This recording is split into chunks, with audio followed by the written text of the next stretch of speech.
Okay. You guys, if you weren't there, we had such a wonderful time.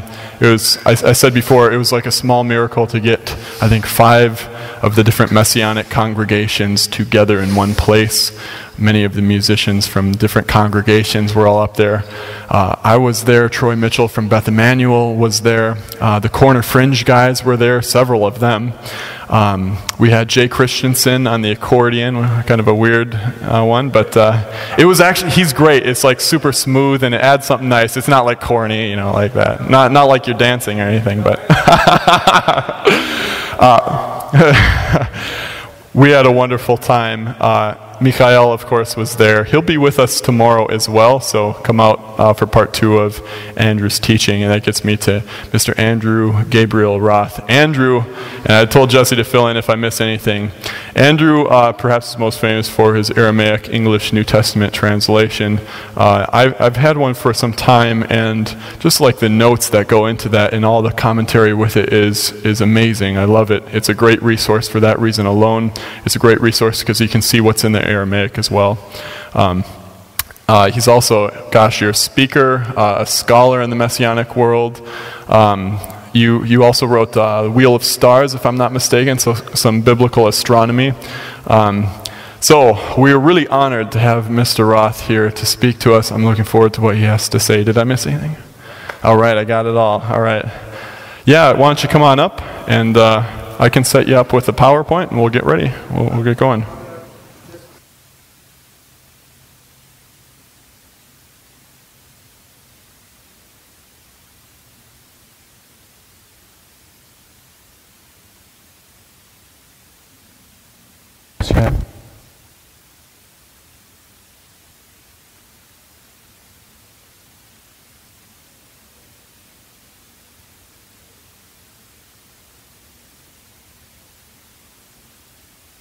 Okay.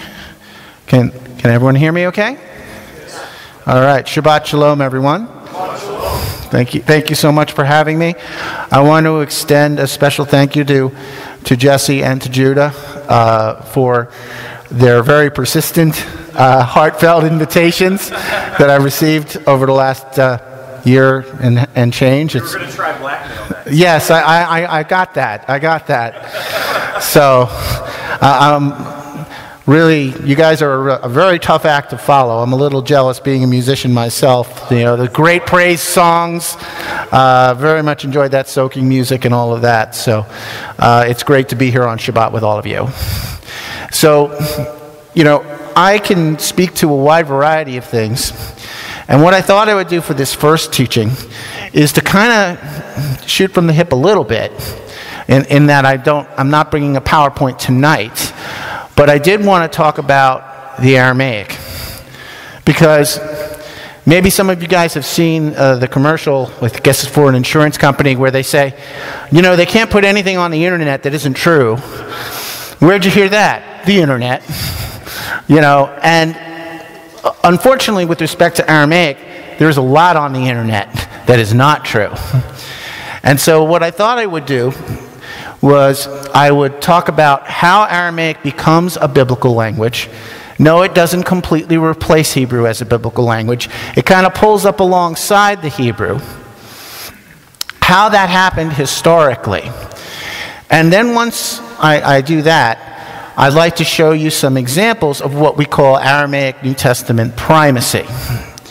Now, in a nutshell, Aramaic New Testament primacy is the belief that the New Testament, for at least 22 of the 27 books that were preserved in the Middle East, were originally written in the Aramaic language. This isn't to say that the Greek comes too much later. It's more of a complicated issue than just saying this came before that. It's really more a matter of saying Eastern languages go east and Western languages go west. And if we think about it that way, the church loves to tell the story of Paul going west. They forget Paul's boss, Peter. He founded more assemblies going east. But we don't hear the story of Peter going east. We don't hear the story of Peter writing from Babylon, his epistle, which he says directly in 1 Peter 5:13. So what I'm trying to do is to get all the ancient witnesses to come to the table.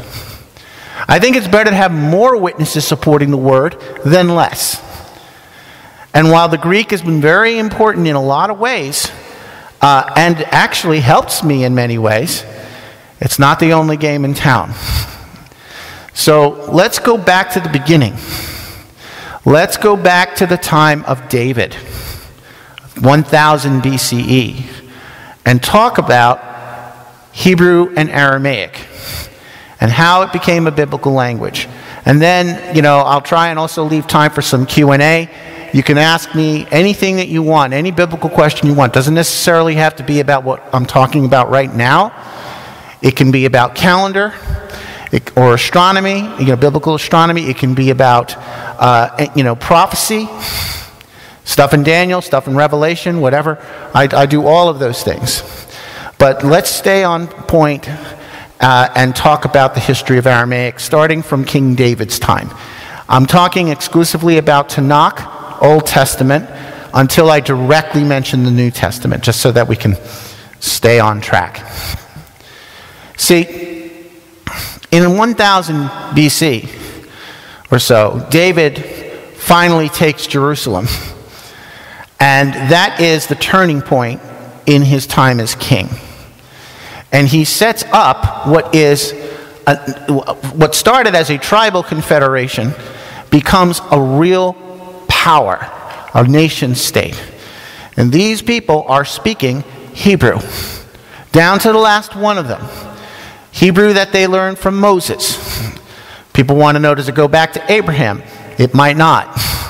Abraham could have spoken a language called Akkadian, which is a very, very ancient language of the Sumerians, because he was from the remains of the Sumerian Empire that later became the Assyrian Empire and the Babylonian Empire, and that's a whole, discussion in and of itself. But very early on, the Hebrew people picked up the Hebrew language, they made it their own, and it became their national identity. And for many of those people, they would have preferred that no other language exist for their scriptures other than Hebrew. Because only Hebrew, in their opinion, was God-breathed, Elohim-breathed. But, see, Hebrew and Aramaic are sort of twin sons from the same mother. You have a very ancient person named Aber, who was in the generations going from Noah to Abraham. And he's where we get the word Hebrew from. But we also have Aram, the son of Shem, in Genesis 10, who's where you get the word Aramaic from. So Hebrew and Aramaic go back very, very far, equally far. But let's stay focused on David, because I said that's where our real focus was from. Everyone is speaking Hebrew in David's time and in Solomon's time, Rehoboam, and then, of course, as we know, in the 5th year of Rehoboam, there is a split. And, a bunch of tribes go north with their capital at Samaria, and Judah, Levi, and Benjamin stay in the south for the kingdom of Judah. Now, during the reign of King Hezekiah, in 700 BC, an Assyrian guy named Sennacherib wants to attack Judah. He has already been very successful at kicking the butt of the northern Israelite kingdom 22 years earlier. And from that time, he's basically something like 30-0 in all the places that he conquers. The Assyrians are brutal, even by the standards of the time. Whereas Babylon kind of wants to love you into submission, to make you want to be them, Assyria wants to just break your spirit and make you feel lower than the dust. So when the Assyrians come in, and they are an Aramaic-speaking people, what do? They take 99% of the northern kingdom, the Israelite kingdom, goes into Assyria.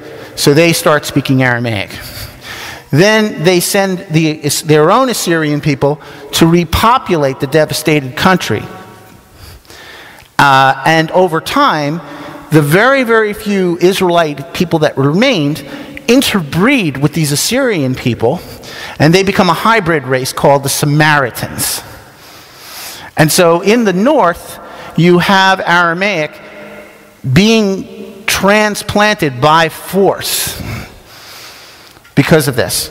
Now we fast forward 22 years later to King Hezekiah, and Hezekiah is having a really bad day. Hezekiah is ill. He thinks he's going to die. And he looks out of his window and he sees, 185,000 Assyrian invaders. That's a bad day, folks, right? So he looks out there and it's like, even someone as steadfast as Hezekiah must have thought, oh boy, we are in for it. And so there's a delegation that is sent from King Sennacherib. They send a letter that basically reads like this: Dear Hezekiah, King of Judah, don't think that your Elohim will save you. None of the dozens of people that we conquered had their God save them. Yours won't save you. Open the gates and maybe we let you live. Love, Sennacherib. Is basically the letter that he gets. Now, what does this have to do with Aramaic? The delegation that Hezekiah sent to talk to the representatives of the Assyrians says something very key. I believe it's in 2 Kings 19. He says, speak to us in Aramaic, for we understand it. But do not speak with us in Hebrew. And the reason they do that is because they've had to learn Aramaic because everyone around them is speaking Aramaic. So, of course, the ambassador corps, the administration for the king of Judah, is going to have to know Aramaic. But the common people don't know yet. And so the fear is if they speak in Hebrew, everyone's going to panic. Because they're going to basically say, okay, in Hebrew, you surrender. And they didn't want that. So, excuse me. What's the scripture reference in there? I remember reading that. I think it's around 2 Kings 19. I think that's where it is. So, if not, try 1 Kings 19, but I'm pretty sure it's 2 Kings 19. So, here you have Israel learning Aramaic, having to know Aramaic in order to deal with the nations around them. But they are still thoroughly speaking Hebrew. But not for long. Judgment Day comes for them. On July 11th, otherwise known as the 9th of Av, in 586 BC, Babylon comes a-calling. Nebuchadnezzar invades. And Nebuchadnezzar takes the Jewish people, the Judahite people, into captivity. And Babylon is an Aramaic-speaking country. So 70 years, they're in Babylon. So what's going to happen when that time is up and they come back? They will have had to, you would think that they could have just been isolated and kept everything pure, but that's not what happened. We know that that didn't happen because Jeremiah kind of gave them weird advice. Jeremiah comes into Babylon and he says, first thing I want you to do, stop crying. Second thing I want you to do is basically to settle down with these people. Plant vineyards. Go into business with these people. Right? And pray for the welfare of the king and for the city, because when they do well, you do well. So that kind of meant that it was okay for them to get used to speaking Aramaic. And in fact, one of the places where Aramaic shows up in the Hebrew Bible is a line in Jeremiah, which is completely Aramaic. Okay? A lot of people don't know that. Now, the books that are written just before the Babylonian captivity and into the time of the Babylonian captivity, books like Daniel and Ezra, right? These books, when they reach final form, about a third of each of those books is in the Aramaic language. And there's no doubt about that. It's not a matter of interpretation. It's very, very clear to anyone who reads Hebrew that all of a sudden you're missing the word the. Like the word ha, the, in Hebrew, all of a sudden you're reading in Daniel, where's my the? It disappeared. I must have gotten a defective text from Zondervan. No, you switched over into Aramaic. Okay? So that's how we know. And there's a lot of peculiarities like that in Aramaic. But that's just the easiest one for me to explain. So, you now have Aramaic as part of the Hebrew corpus of what we are calling the Tanakh. Okay? It is represented. It is a minority representation. Yes, please. Thank you. It's a minority representation, but it's an important one. Because we need to understand how we go from no Aramaic under David to our Savior being a native Aramaic speaker who does Hebrew on Shabbat. How does that happen? Well, there's a lot of history that goes on in that 1,000 years. That's why we're going through this. And that's why I'm giving as many biblical references as I possibly can. So, thank you, appreciate that. Yeah, that's great. So anyway, while that's going on, you also have the fact that not every Jew returned from Babylon. In fact, up to 90% of the people who went into captivity did not go back to Judah. Oh, you see, some of you are surprised. They don't exactly advertise that fact, do they? Where do you guys think the Talmud came from? Right? It came from Babylon because most of the Jews stayed there. It's kind of like today, you know, a lot of Jews that stayed in America. Exactly. And what was also interesting, and that's a great point, the version of that back then, 2,000 years ago, was in addition to staying in Babylon, they went all over Asia Minor, these Jewish communities. From 500 BC all the way to the time of Yeshua, you have Jews setting up communities in Alexandria, Egypt. You've got Jews setting up communities all over Syria, all over, like in places where Paul would write his letters. Corinth, Thessaly. All those places have synagogues. Paul wrote to those synagogues. That's how we know they're there. This is where those Jews came from. But for those Jews, it isn't Hebrew or Aramaic that they're dealing with. It's Greek. So how does Greek come into this? Again, just talking about the Tanakh, the Old Testament, not even touching the New Testament yet. Well, this is what happened. There was this guy, you may have heard of him, his name is Alexander the Great.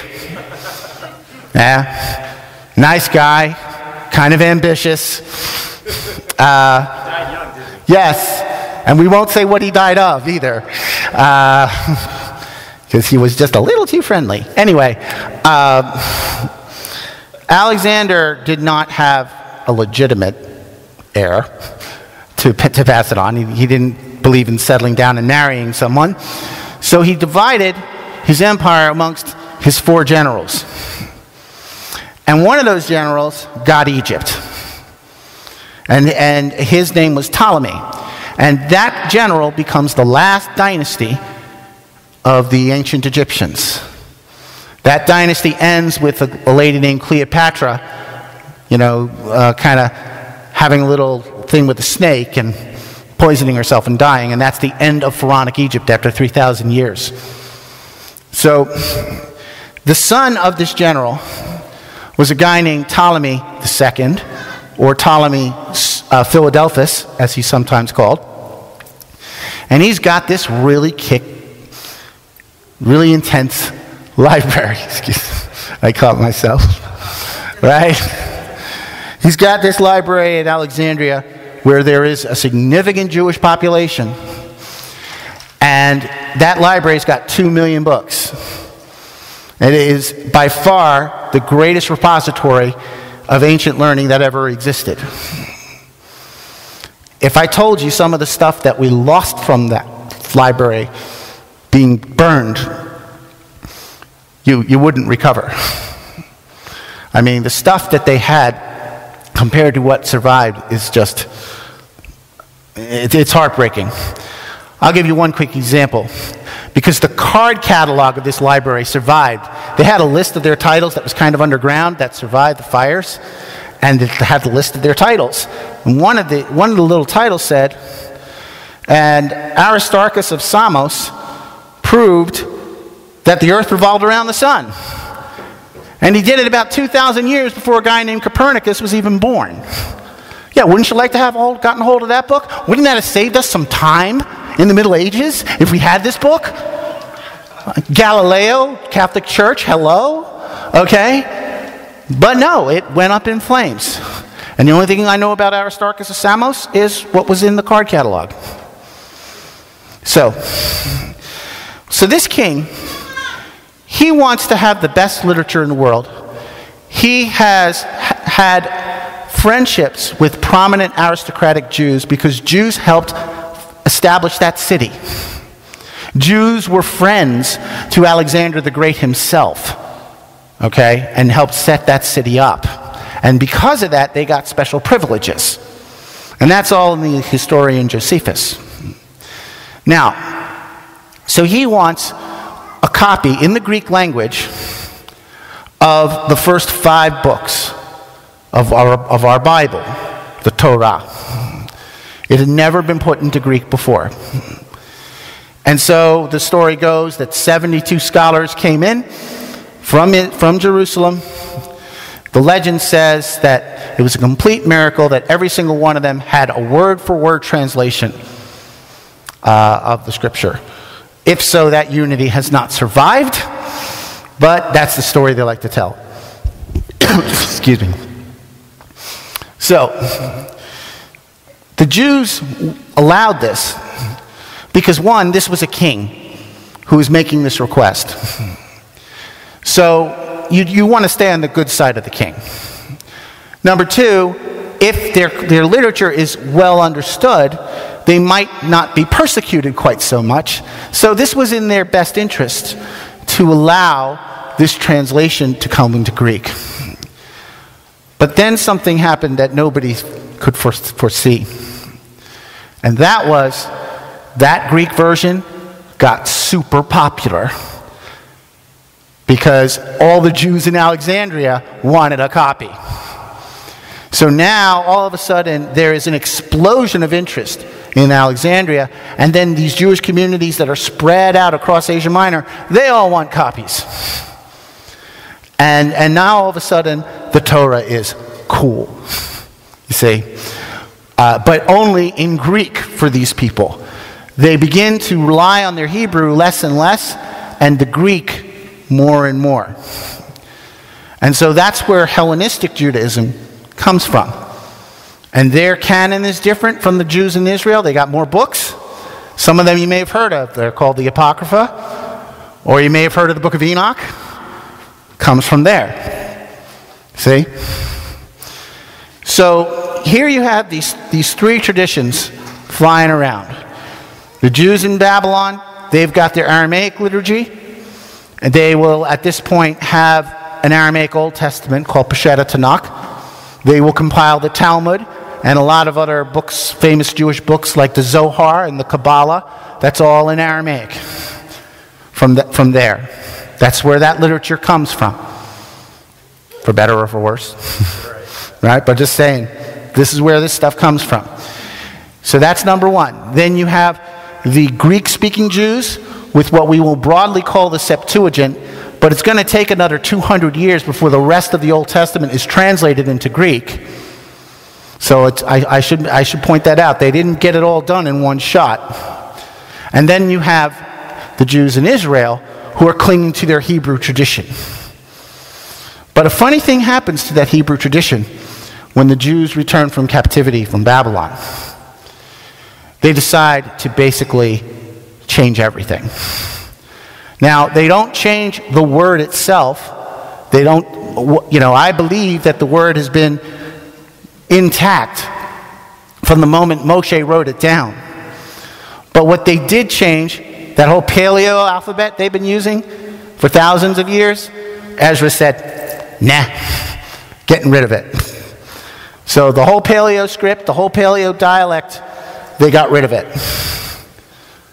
Nobody knows why. I've tried to figure out. I was like, was Ezra just having a bad day? I don't know. But they replaced it, and here's a dirty little secret. What you view as Hebrew script, square script, is an Aramaic alphabet. If you ask any rabbi, what is the name of the writing style in the Torah scrolls today, they will tell you it is Katav Ashuri, which means Assyrian writing. So for whatever reason, Ezra decided to take this Aramaic script from the Assyrians and take the traditions and the scriptures that they already had and transliterate it systematically across the board. As Ezra does this, certain Aramaic terms slip in to the so-called Hebrew text. And that's why we see that there is these Aramaic phrases that pop in and out of nowhere. That's probably because of the editing process that Ezra has gone through. So is all this making sense so far? Okay. So I'm going to continue for a little bit, and then I'll see if there's any questions. But I want to make sure this foundation is clear. So the Jews in Israel then decide that the Septuagint, the Greek Old Testament, is absolutely the worst thing that's ever happened to their people. So they found out the Hebrew day that the Septuagint was completed on, and they made it a fast day. This was enforced during Yeshua's time. So they mourn for the temples, and they mourn the day the Septuagint was created, because the Torah could not adequately be translated. But at the same time, you need translations. So there is this very schizophrenic thing going on that, okay, translations are okay, but only, if no one's watching me reading one. You see this very much in the writings of Josephus, where on the one hand, Josephus, who is a descendant of priests and kings in the first century, eyewitness to all things ancient Jewish, including calendar and the language. And Josephus says, on the one hand, he brags. He does what we call in Yiddish, he likes to cavell. He likes to uplift himself a little bit. And he goes, nobody could have put these teachings from Hebrew into Greek better than me. I've taken considerable efforts to learn all the learning of the Greeks and, combine it with my superior understanding of my own people. So on the one hand, he's bragging. But on the other hand, he'll say, yeah, but you know what? I've been living in Rome for 30 years. I still don't think I pronounce Greek that well. And also, my people frown. They don't like us to learn the languages of other people. The common saying that's in the Talmud said, kind of sum this up. Cursed is he who raises swine, and cursed is he who teaches his son Greek. Okay? So this kind of sums up, it's a contradictory thing, because in other places in the Jewish tradition, they will say that Greek is the only other language you can translate the scriptures into. But apparently those later rabbis didn't consult with the ones who came before them. And this is what the Talmud is. It is an argument that takes place over 1,200 years, and people act like it's the same argument in the same room at the same time. So people kind of forget what was decided on earlier and go, whatever, no, we're doing this. So this is the environment that we have to deal with when dealing with the New Testament. Yes, there were Greek-speaking Jews outside of Israel. Okay? There were Jews who read the Septuagint outside of Israel. In Israel, they didn't. And where does Yeshua come from? Right. What about Paul? Right. So since we're dealing with the Israeli branch of Judaism, we need to make sure we don't mistake the trends over there for what's happening over here. This is very, very important to understand. So during this time, you have the setting up of the synagogue system, where they codified that text, which has some Aramaic in it. Another common saying from the Talmud says, "Let not the Aramaic be lightly valued or esteemed by you, my son, as the Holy One, blessed be He, has seen fit to bless it in the Torah, in the prophets, and in the writings." All three places. A lot of people don't know that there is an Aramaic line in Genesis. You guys remember when Jacob fled Laban? And Laban caught up with him? And they decided to make a pact, and they had this thing called a witness heap. And it said, and Laban called it Yegar Sachadutha. But Jacob called it Galid. This is in Genesis 32, I think. Somewhere in there. Galid is the Hebrew word for witness. Sahadutha is the Aramaic word for witness. So right there in the original Genesis is an Aramaic phrase, because Laban is an Aramaic speaker. Yegar Sachadutha, witness heap. So you get that. You get a little bit of Aramaic in Jeremiah. So the Torah, the prophets, and the writings, which would include Ezra and Daniel. So the Aramaic is there. And I would argue that, it's more important to admit that it's there and that it's part of the original Hebrew Bible than it is to argue as to how important it is, because how many words of that versus the other. If it made it into the scripture, it counts. It matters. And we need to study these things. Study them out. Okay? So, from this point on, you have Aramaic all over the archaeological record in Israel, all over the language of Israel. Like, for example, has anyone ever gone to a Ben mitzvah? You guys know what a Ben mitzvah would be, son of the commandment. Ben is the Hebrew word for son. But we don't go to Ben mitzvahs, do we, Judah? Where do we go to? A bar mitzvah. What's bar? It's exactly. So even Reform Jews, who hardly ever do any feasts and stuff, they're saying bar mitzvah, which is a hybridized Aramaic Hebrew phrase. And they don't even know that they're toggling between the two languages. Because when they read the Torah, there's no warning that says, you are entering an Aramaic zone. It doesn't occur. It's the same Hebrew style letters, the same Hebrew style vowels, taught by the same Hebrew style tradition. So unless you know what to look for, you may feel a little weird when you shift from one mode to the other, but it's not going to jolt you out of your Hebrew thinking.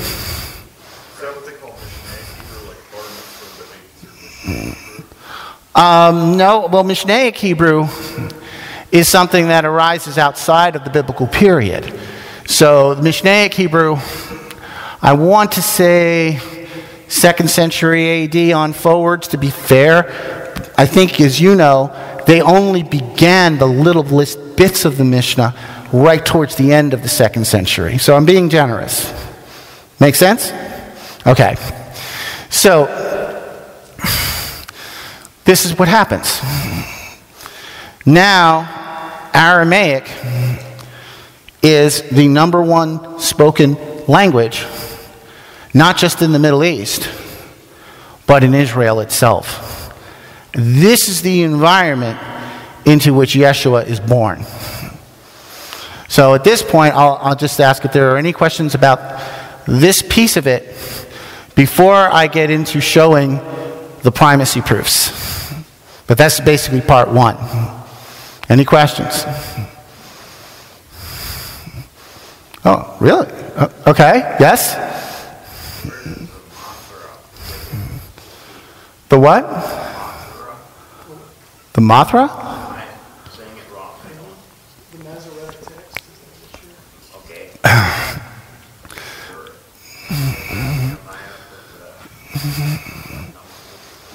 The Mazorah?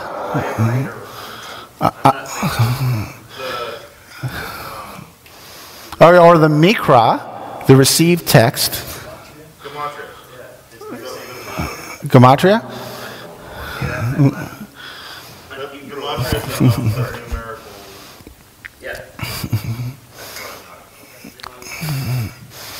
Okay. Well, obviously, the codes have always been there.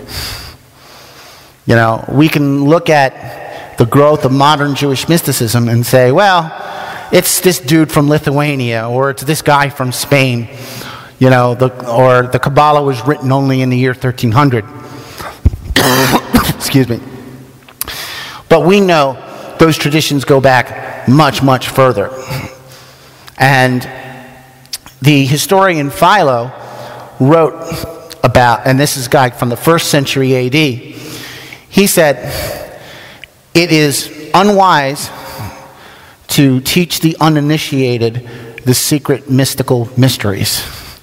And the ironic thing is that he turns out being one of the earliest references to the mysticism. So if Philo had just kept his mouth shut, we wouldn't even know that they were doing Jewish mysticism or some form of it in the 1st century. But I would also argue that mystical traditions, including Gematria, and Gematria basically is where the letters are numbers. In Hebrew, the letters are literally also numbers. And so each word adds up to a mathematical total. And if 2 mathematical words were said to have the same value, they were said to be related. I think that that type of tradition has been going on all along, but kind of secretly, underground. And so I'm not surprised that there isn't a whole lot of manuscript evidence, because they were trying to keep it secret. You see what I'm saying? Now, in terms of the way that morphed later, you have these guys who were well trained in mysticism who are known as the Masoretes. And around 500 AD, they begin this task of standardizing and collating the Hebrew that they had into a final form that we have every Torah scroll in today. And they used Gematria to help them. The reason was that when they made their changes, they added up the numerical value of every letter on a line of text.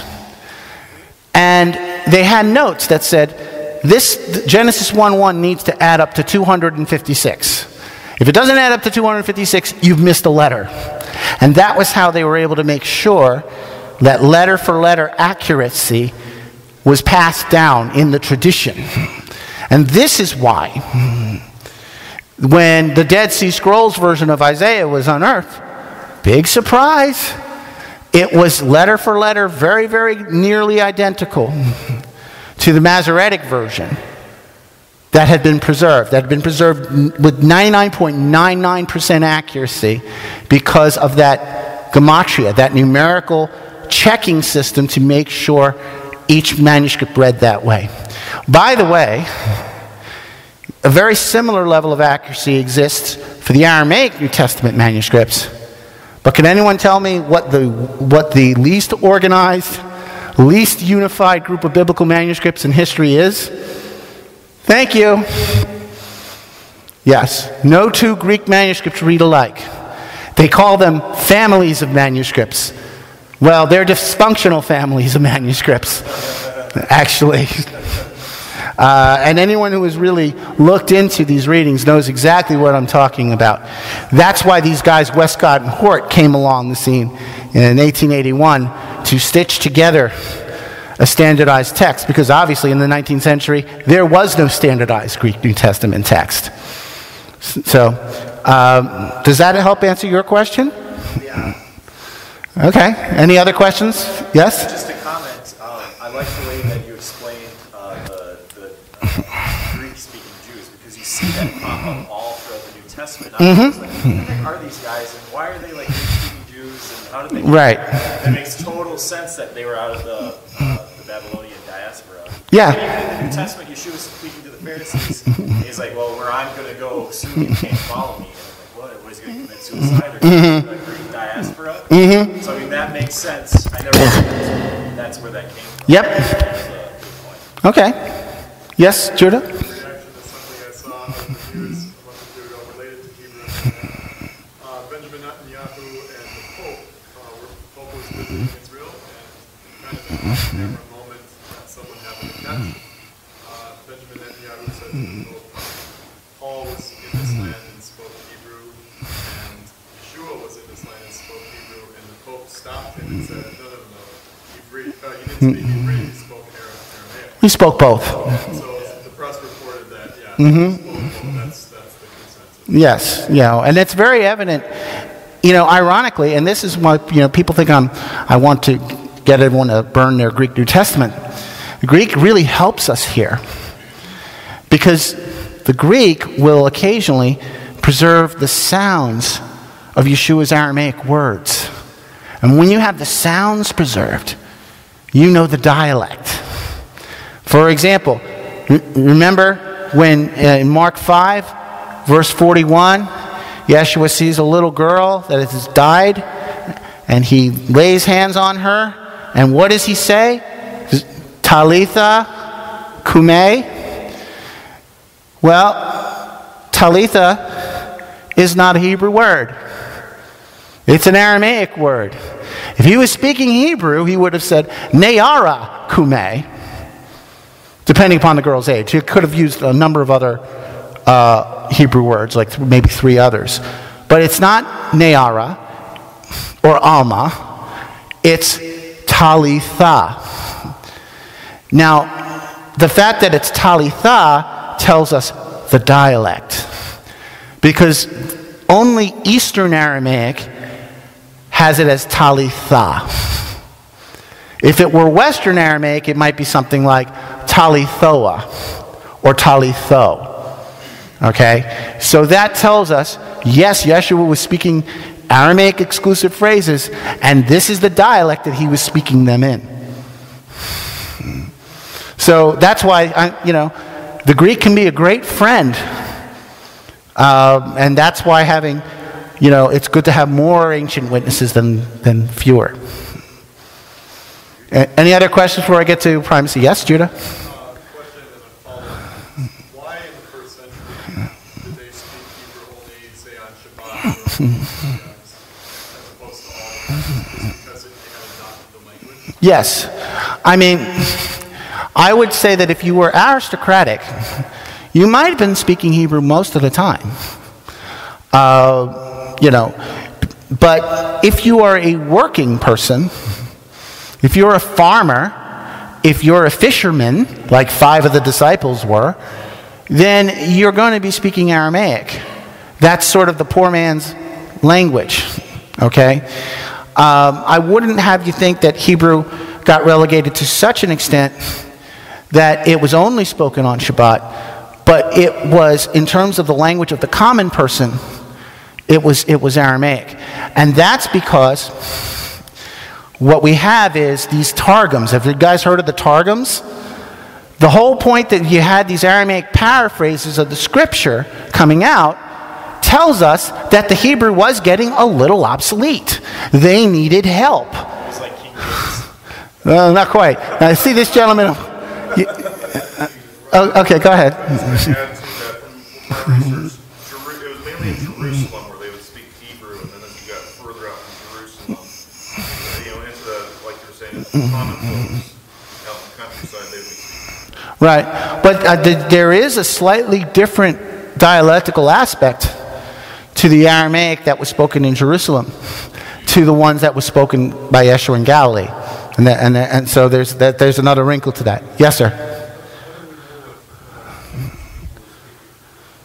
Well, the archaeology, there's inscriptions from various cemeteries. There are Bar Kokhba letters that are written in Aramaic. There are Dead Sea Scrolls fragments that are written in Aramaic as well as in Hebrew. There have been coins that are written in Aramaic. So it's basically all over the place.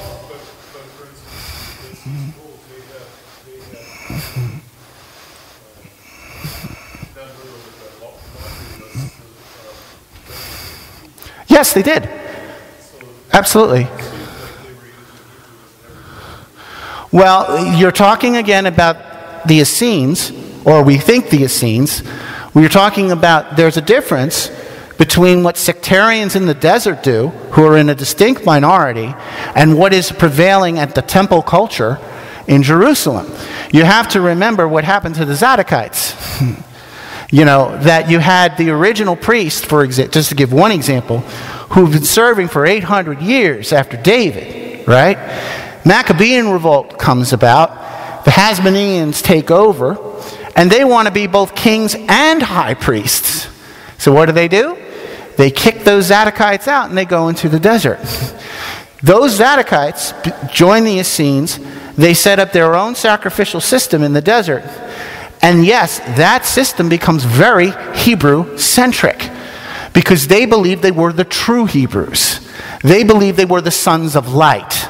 They believed that their mitzvot were going to usher in the end of days. So they're going to cling a lot harder to the Hebrew traditions than the people who were in the countryside, who were speaking Aramaic by leaps and bounds, and the people in the synagogue system who had adopted Aramaic and were targeting between Hebrew and Aramaic all the time. You know, and that targeting tradition, we know that it happened. The Targums are proof that happened. Onkelos, Jonathan, Neophiti, and all of these others that arose from this period of time. Okay?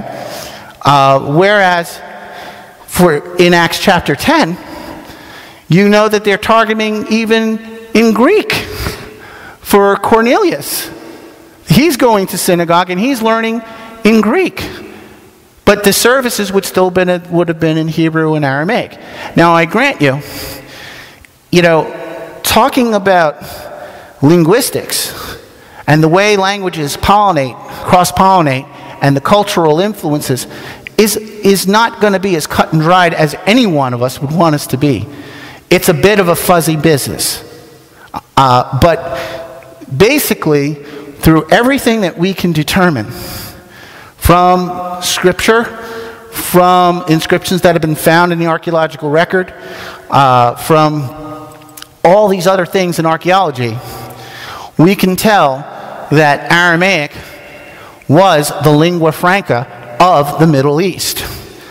And we need to be serious about this, because even if you could say it was somehow less prominent in Israel, Where were the people following Yeshua from? Were they from Israel? Not all of them. They were from Syria. They were from Lebanon. They were from the Decapolis. And guess what they're speaking in those places? Not Hebrew. So we have to kind of look at a whole variety of factors, and that's where I draw those conclusions from.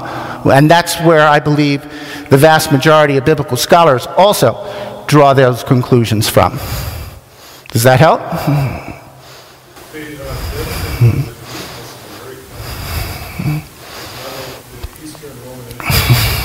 Yep.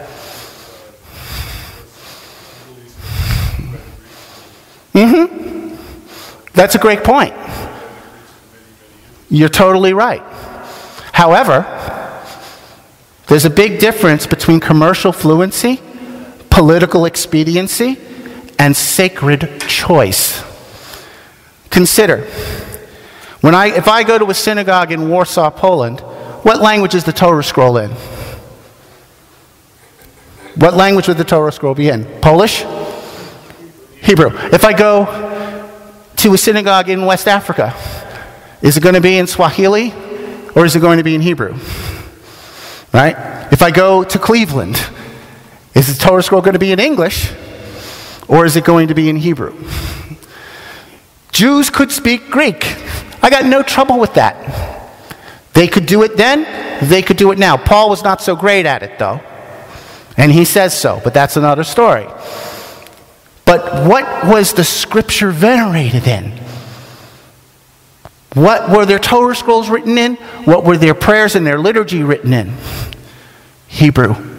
And within that Hebrew umbrella, there's bits of Aramaic.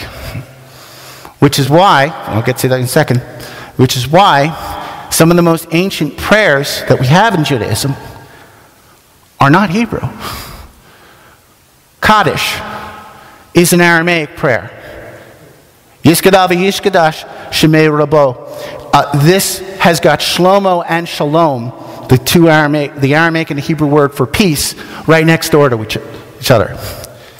Right? The Amida, the standing prayer, is an Aramaic prayer, not a Hebrew prayer. And that's why the Talmud is an Aramaic work. So there is a fair bit of cross-pollinization between Hebrew and Aramaic, but there are areas that we think of as Hebrew that are actually Aramaic. And I would argue that it is not that the Jews couldn't speak or didn't speak Greek, it's that they didn't do it and write their scriptures in Greek, not in Israel. They rejected Greek in Israel. But what about that New Testament? You see, within the scriptural corpus, I have no doubt that Yeshua used what we would call a Hebrew Tanakh. Okay? I don't think he used the Peshitta or Aramaic Tanakh. I'm pretty sure he used a Hebrew Tanakh, which is very close to our Masoretic text. But the New Testament is a different situation. That's why I'm trying to transition over to the New Testament at this particular point. Okay? Because we need to understand what war and persecution can do. Okay? Yes? This is an opinion and a question in mind. I'll just throw in this little anecdote. Dr. Michael Roth, in his case, a witness of some people, I don't know if he's quite different, but he did a review of a book called The Words of Jesus. Done by Jerusalem Institute or something like that. Okay. There is a deliberate scholarly bias that runs through the entire book that is, there's no bibliography, don't vet what they say. They state that Mishneh Hebrew explains the similarity between the two when that was not a codified. Wasn't even around, so it's a ridiculous. Written language after the Greek Tanakh. But they don't address this. They literally, why do you think there is such resistance to Aramaic? Well, You might not like my answer. Well, I mean, these are nice people. I don't want to get everyone up in arms and carrying torches and... Oh, yeah, let's put that hurricane back in the box. Sure, no problem. Honestly, I think it comes down to one word: ego. Okay? And this is not just a problem with mainline scholars. This is a problem in our own movement. This is also a problem in Christian scholarship. When I came into this, I lined up 500 examples of what I believe were strong proofs of mistranslations into Greek that could only come from the Aramaic, and specifically from the Peshitta traditions of the Aramaic. 500 of them. So I can go point for point across the whole breadth of the New Testament. And the answers that I get back from the scholars are, well, you know, Metzger doesn't agree with you. Oh, really? Bruce Metzger doesn't agree with me. Does he even know who I am? You know? And that's what they do. It's what we call copy and paste scholarship. So if there's a whole bunch of scholars that agree with me, instead of dealing with your point, and you say, well, Andrew, I got 20 examples that may show your position flawed or needing more erudition, and I just copy and paste what Metzger says and give that to you, I've not addressed your question, have I? And I think that because Aramaic is not well taught, it's not well understood, people don't want to admit that they missed something in their education. And the proof of that is check out as many universities as you like in the United States and in Europe. Especially if they are a Christian school. And if they have a New Testament studies department, try to find out how many of those New Testament studies department deal with Aramaic and how many have Greek. I guarantee you, for every 500, that only look at New Testament Greek, one will look at Aramaic. So let's say you've got your degreed program, and you've learned your Greek language. You're studying your Greek manuscripts. You're getting degreed from your Greek New Testament college, and you're getting tenure based on your ability to toe the corporate line. Is it any wonder that Greek people, looking only at Greek texts and Greek traditions, see, only Greek patterns? And they will fight. They will fight like you wouldn't believe. This is what I think is going on. You know, and so it's easier to dismiss me. I'm just some crank. I don't have a degree. And I'm like, guys, I got news for you. I think that getting a degree is a wonderful thing. But this is my language. From my people. I do not need you to tell me what my people said. I mean, that's ridiculous. You didn't baptize us. We, the Jews, baptized you. This is our language, our culture, our history. And you're going to tell me if it's legitimate or not? Really? But they don't want to do that because it goes against the system. So yeah, I guess you could say I'm fighting the man. To go back to Dave's question real quick, I mean, it's just like in the first century where Greek was the trade language. Right. Essentially, today, English is really the language of commerce and the language of trade, even in Israel. But that doesn't mean that they go and they write English transcripts or speak English synagogues. I mean, they only speak English because they have to deal with us. Exactly. That was really the only reason why anything would have been spoken. Right. I mean, you know, or think about I hate to use this example, but it's the only one that comes to mind. Think about the Pope. Every Christmas, every Easter, the Pope sends out messages in 100 different languages, doesn't he? And yet we know he's only speaking Italian or Latin. So you think that if archaeologists found the remains of these speeches in these different languages, that they would conclude, because they were only digging in Chicago, that the Pope was an English-only speaker? Of course not. That's simply the vernacular language of the location and the people in that period of time. And we need to look at that fact. Languages change over time. They are living, breathing things. And if okay. Well, you want to get into King James, do you? You know, the King James is the same dialect as Shakespeare. How many people understand Shakespeare really well? That's what I thought. You know, so like I got into a dialogue with someone who was a King James only person, and I said, so tell me what an unction of a mountebank is. And he's like, a what? Of a what? And I said, well, it's King James English. It's the same dialect that Shakespeare spoke. What is an unction of a mountebank? He had no idea. I said, so your salvation is based on the reading of this text, and you don't even understand the dialect.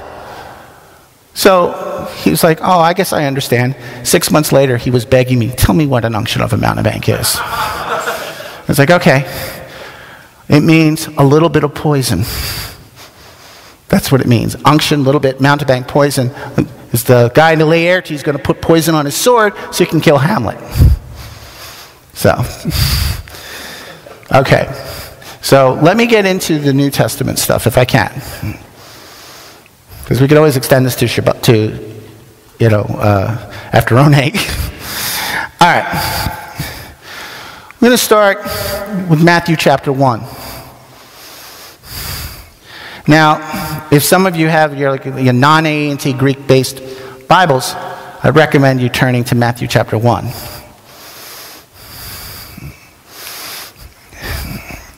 said non-AENT. Yes, non-AENT, which does include Stern, which is what you have there. Okay, Matthew chapter 1, somewhere around 1:16, it says, there are 14 generations from Abraham to David, 14 generations from David, meaning from Solomon, because David's already counted, to the Babylonian captivity, and 14 generations from after the captivity to Yeshua. Everyone with me? Now, I'll save you all some time.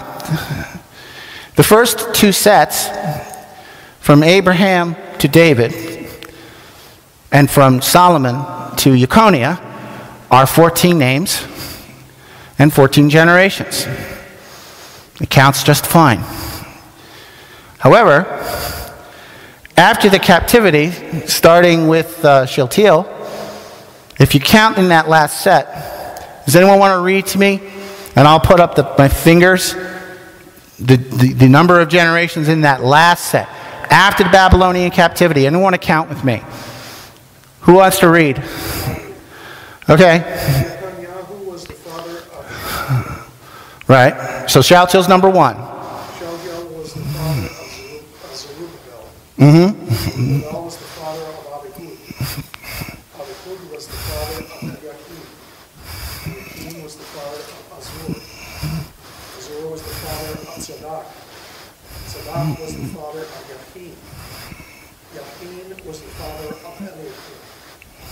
Eliakim was the father of Eleazar. Eleazar was the father of Matan. 10. Matan was the father of Yaakov. Mm-hmm. Yaakov was the father of Yosef, the husband of Moriah. How many names? How many did Matthew promise? Where'd the generation go? They got raptured. Yeah, that would be good. That's quite a miracle since that term didn't exist prior to the 19th century. Anyway. Yes, Mr. John Darby. Ladies and gentlemen, thank you. Anyway. All right. In all seriousness, Matthew was promised 14, 14, and 14. First two sets are 14. Last set is only 13.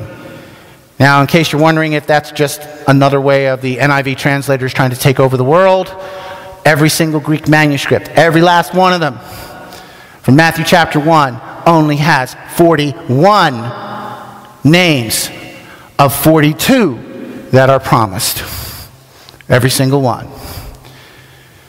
So, what happened? The key is understanding whose lineage Matthew is giving. How many of you have been taught from your previous training in church that Matthew is Joseph's lineage? How many? Show of hands. Matthew's Joseph's lineage and Mary's is Luke's. Well, it's wrong. Okay? First of all, Joseph's seed doesn't count because it's a virgin birth.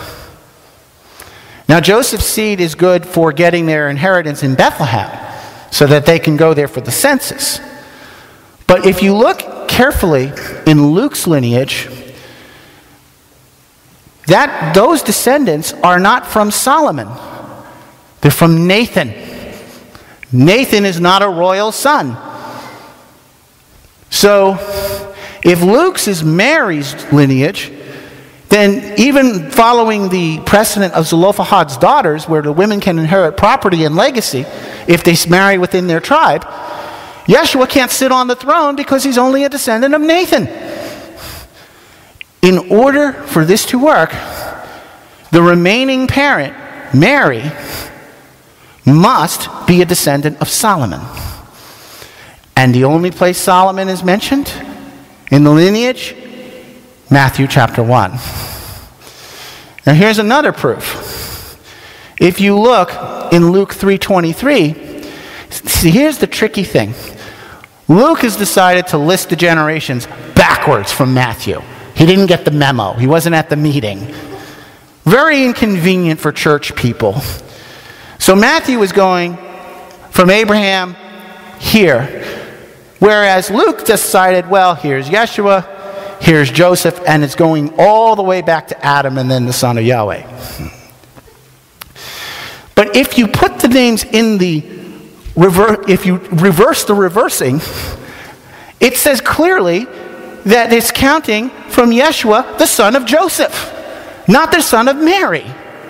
It says it right there in Luke 3:23. So therefore, Luke's lineage is Joseph's. Matthew's lineage is Mary's. So, right, but it's still going through. If you run it back, if you reverse Luke's reverse order and go a couple of generations, it'll say the son of Heli, the son of Joseph, the son of, who gave birth to Yeshua. It's not mentioning Mary. So how can Luke be Mary's lineage if Mary doesn't even show up? So, this is what happened. We are not talking about one Joseph. We are talking about two. There's one Aramaic word. It's called gaura. Gaura, you have to understand that for all the other generations, all this begetting that's going on, it's Awa, Abba. So-and-so fathered such and such. Until we get to the very end where it says, Joseph the gaura of Mary. Not Awa, Abba, father. What's going on? See, gaura means protector male.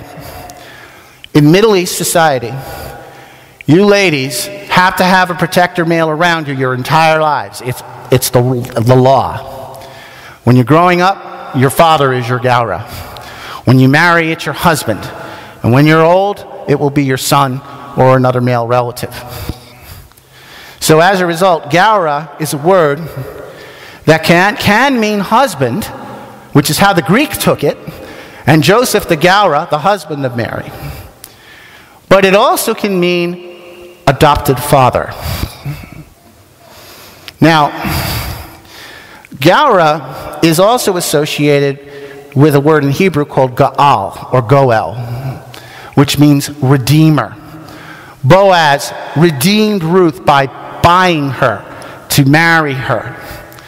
And in the Aramaic translation of the book of Ruth, Boaz is not called a Gaal or a Goel, but a Gaura.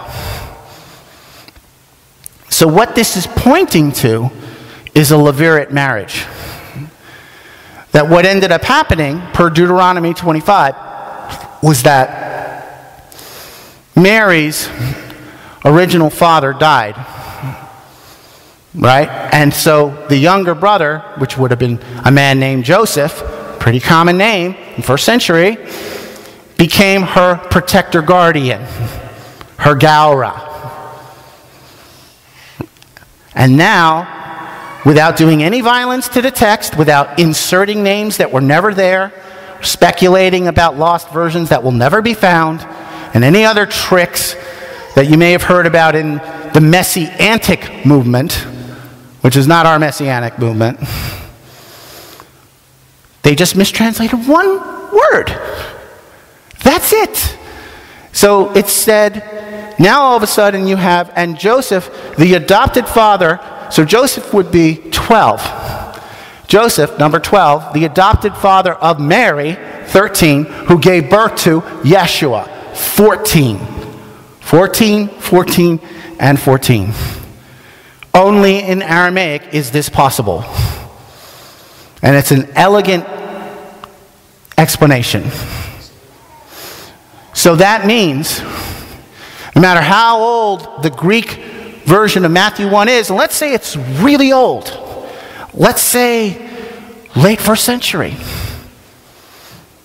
Aramaic must be older still, because that's the only way to explain how that error showed up in Greek on Matthew 1. Just like the Greek Old Testament bows down to its Hebrew master, so does the Greek New Testament bow down to its Aramaic master. Yes? Oh, I'm glad you brought it up. Well, let's see. Where was Shem Tov found? Spain, right? Oh, yeah, great place for Jewish learning. Right, France, actually, I think. Well, you know, Shem Tov, and while we're at it, let's talk about Dudley and Munster and all the other manuscripts of medieval Matthew that exist. These were never found in the Middle East. They are all products of late medieval Europe. Not one of them older than the year 1300. That is a fact. Their purpose, as far as we can tell, was to have converted Jews, who often converted at the point of a sword, to write a gospel in Hebrew to get their other Jewish friends to convert to Christianity. Now, when they began to translate from the Greek, they noticed, hey, this Matthew can't count. So what did they do? They added a name. So in the Shem Tov, they added a name that is not in any Greek, any Aramaic version. Which I think it was Eliakim in Shem Tov that they added. So this is the thing.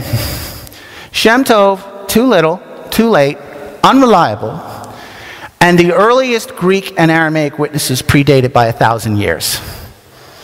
And the Greek and the Aramaic actually agree way more than the Shem Tov does with either of them. Yes? Do you know offhand the Hebrew equivalent of Gaura is? It's hard to say, but it derives from Geber, or Gavura. So it's a strong man or a warrior. Yes, any other questions? So do we see how this one example in Matthew 1 is showing an Aramaic original? Or at least understand where this belief of mine comes from. That I'm not just, pulling it out of thin air. Or did I somehow magically only make sure all your Bibles only had 41 names in them? Now, the Hebrew language doesn't have Gaura. And it's not used in this way. It would be Gaal. But the problem is, if there was a first century Hebrew version of Matthew, it has not survived. It is gone. Okay? Yeah. I'm talking about the mistranslation of the Hebrew, the Greek word is andra, which in the Hebrew is ish. Right. I don't think that ish would be as clear as pointing out the error as Gaura is. Gaura is a very specific Aramaic word that in its precision is not duplicated in Hebrew. Okay? Although it does have a Hebrew root, and there are analogs to some of its usage on the Hebrew side, but in terms of speaking to a levirate situation, no. So, now here's the thing though. A lot of folks are interested in Shem Tov also because of Matthew 23, 1 and 2, where it says, and the scribes and the Pharisees, by the way, they don't sit on the seat of Moses. They sit on the throne of Moses. Kursiya. Okay, seat kind of detracts from the power of that statement. They are sitting, the scribes and the Pharisees sit on the throne of Moses. That's number one. The same word for throne that's in Daniel, in his Aramaic. Now, the reason Shem Tov gets all this attention is because it appears to make more sense than the Greek does. Whereas the Greek will say, that Yeshua said, the scribes and the Pharisees sit on the throne of Moses, therefore everything they say, do. Well, they go, well, he doesn't like the Pharisees. Why would he say everything they say do? Whereas the Shem Tov says everything he says, Moses says, do. Well, first of all, the fact that the reading seems so much clearer is proof of a revision. Number one. Because obviously there would have been a controversy to bring about that change from the Greek and Aramaic manuscripts, which are 1,000 years older. So that's number one. Number two is the fact that we forgot to read the rest of the line. Because the rest of the line says, but do not do as they do, for they say they will do and do not. When you add that piece, the context all of a sudden makes more sense of saying, whatever they say from the seat of Moses, or the throne of Moses do. Because when they are in Moshe's throne, they are doing the written Torah, which is what Yeshua wants them to do. But when they do their oral law and forget that thus you nullify the written Torah to establish your traditions, Matthew 15:2.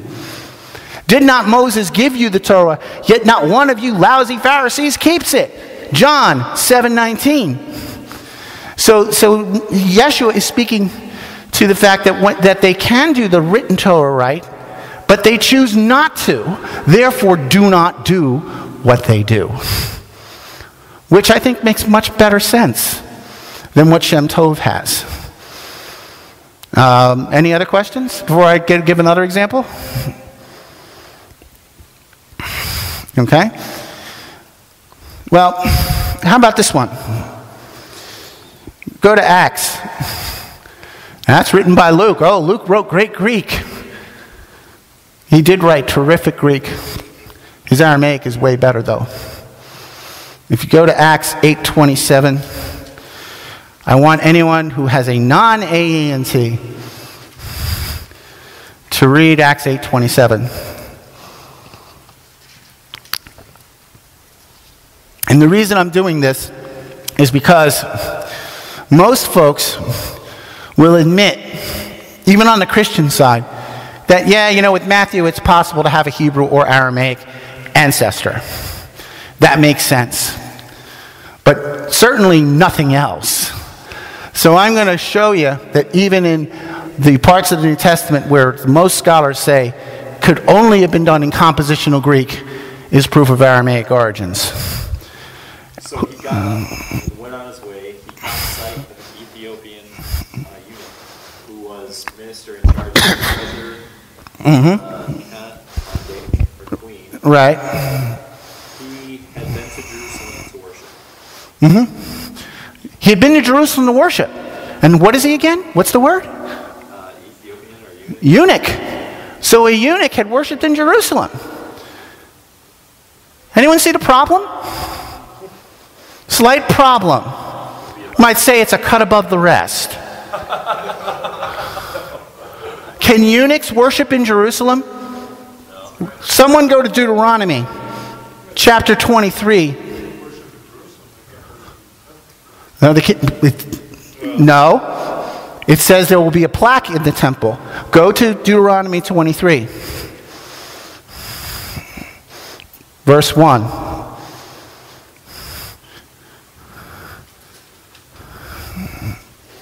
And the clarifying one in Isaiah says that because they can't worship with their brother Jews, there will be a memorial plaque that is put in their place.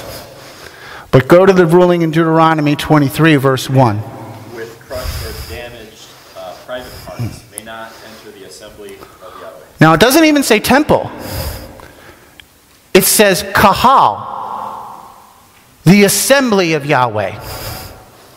So that means anywhere there is a gathering of righteous Hebrews, anywhere at all, eunuchs cannot enter into that assembly. Isn't that what it says? So how is it that this eunuch got to worship in Jerusalem with his brother Jews and nobody cared? You see, when I was an anti-missionary, I had a field day with this one. Could you see why? I'd be like, so Luke doesn't even know that eunuchs couldn't worship side by side with their brother Israelites.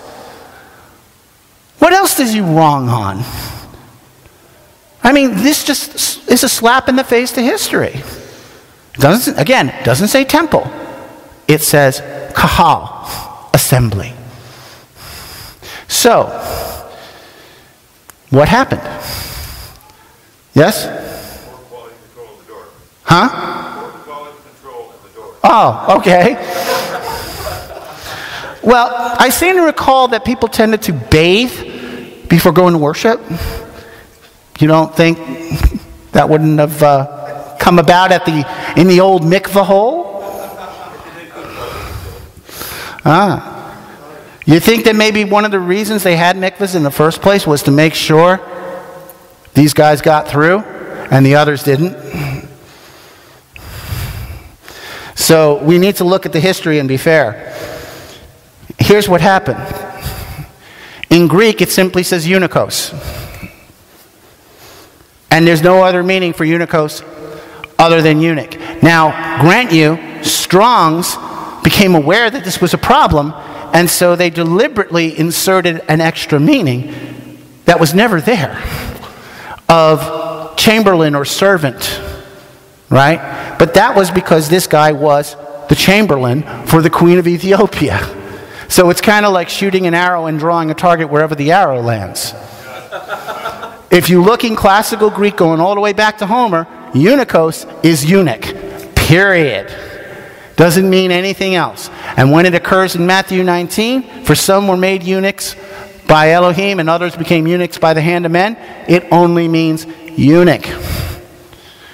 However, the Aramaic word, which is mahaimna, means eunuch, but also faithful one, believer. Why would they call this guy a faithful one? Because he's from Ethiopia. Can anyone tell me where the oldest continuous form of Judaism on the planet is right now? Thank you. Even older than the one in Babylon. Actually, they're all, thanks to the Aliyah flights, I think the last one have now been relocated to Israel. Right. Well, the fact that they're recognized as Jews by the nation of Israel, who spent hundreds of millions of dollars over 30 years to bring these people into Israel for what they called Operation Exodus. There's a hint. I think this speaks to the fact that they were really Jews. They probably got their Judaism from priests who were fleeing Manasseh. And that's a whole long story. But there's no other credible way to explain where they got their Judaism from. Because they still know how to sacrifice animals. They have a pre-temple Judaism intact in Ethiopia. And in the first century, these Jews from Ethiopia out-orthodoxed the Orthodox.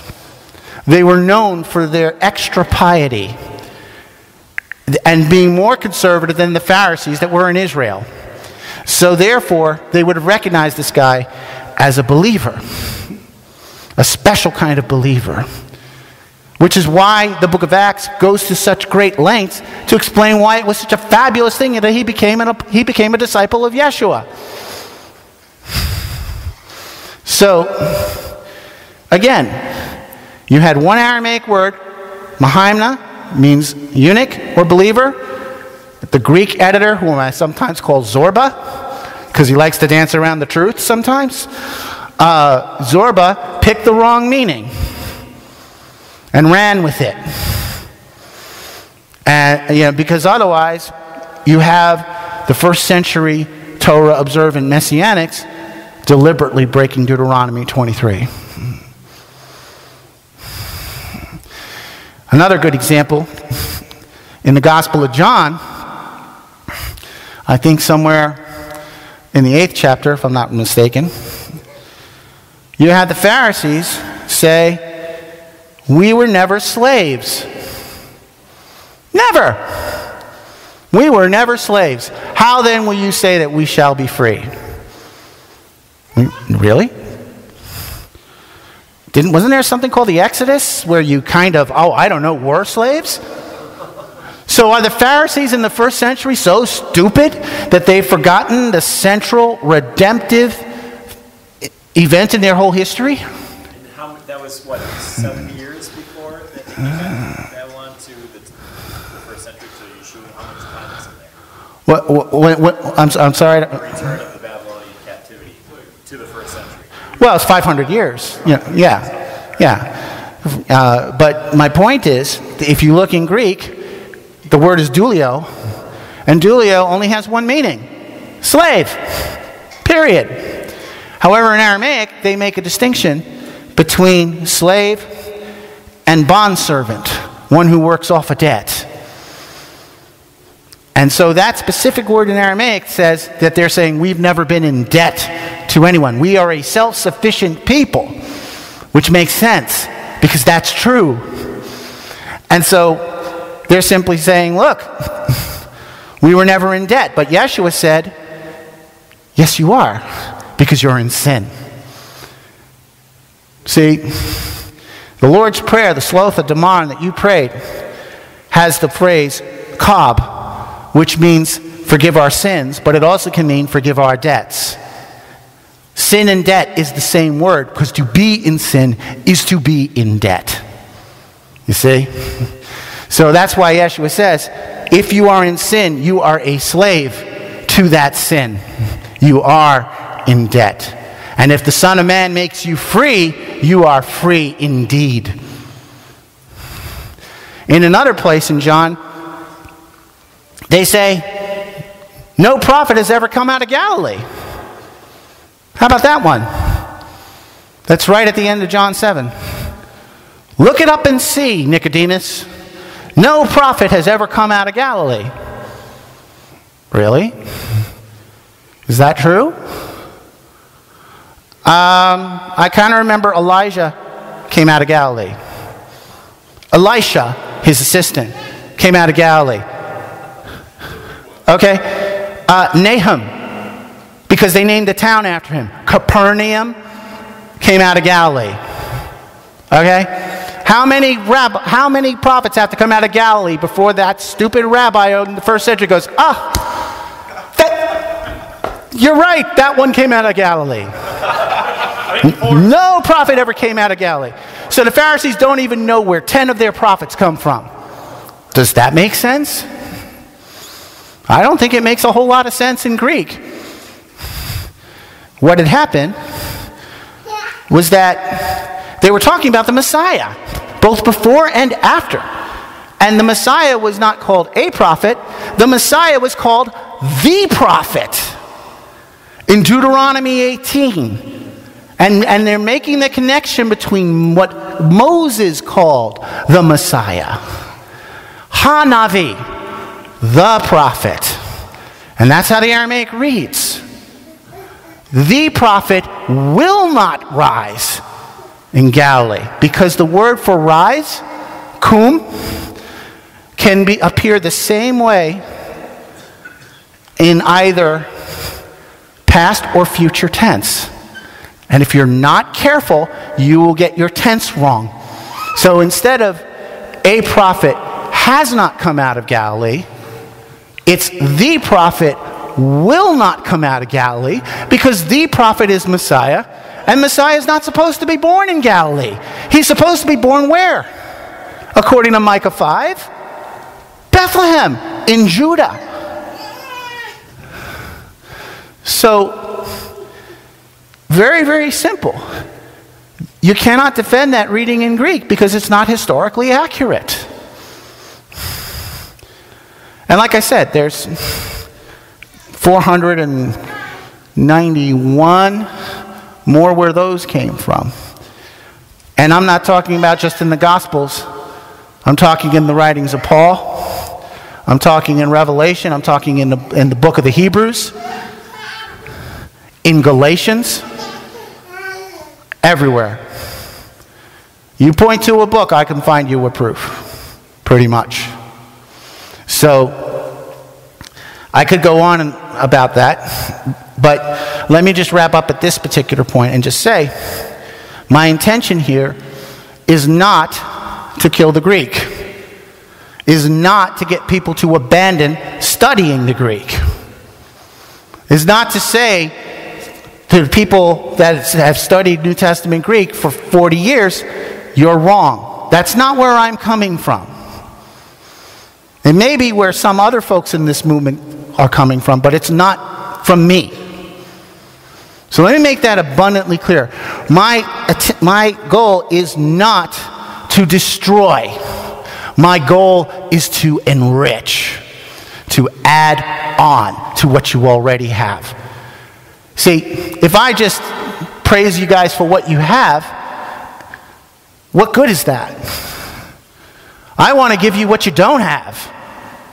That's where the value is. That's why I drove, or my wife did rather, all the way from Georgia, y'all, to come up here. And though I've been, living in New York and Pennsylvania all of my life until last year, I ain't never been as far north as I am right now. So, the more ancient witnesses, the better. The more we study history, the better. Right? And the more we do that, the closer we draw to our Messiah, the closer we draw to our Creator. Eastern languages go east, Western languages go west. Thank you for your attention.